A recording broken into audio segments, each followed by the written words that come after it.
The business model of the terror group Islamic State is failing, and the group will soon likely collapse financially.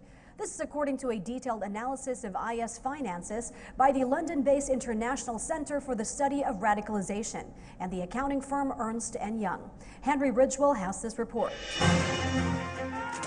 Islamic State is often cited as the richest terrorist organization to have ever existed. But the description is flawed, says report co-author Peter Neumann.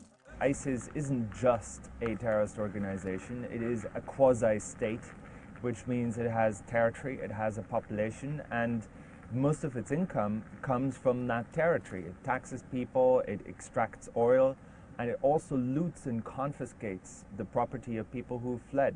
Because its income is intrinsically linked to the territory it controls, the group is weakening.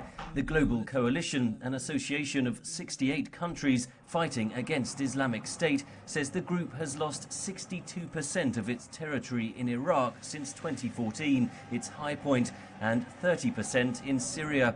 Iraqi forces, backed by the United States, have seized control of eastern parts of Mosul and expect to drive Islamic State out of the western half of the city in the coming weeks. If ISIS now loses Mosul, which is the commercial capital of the caliphate, a lot of its tax base will erode too.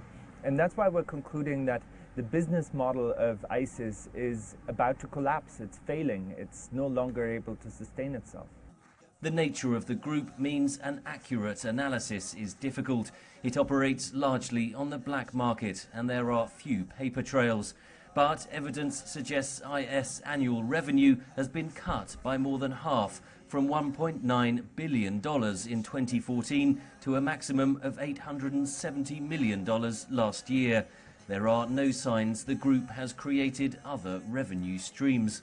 My prediction is that as ISIS's territory declines, ISIS will revert to what they used to do before they had territory, which was to involve themselves in smuggling and in criminal extortion.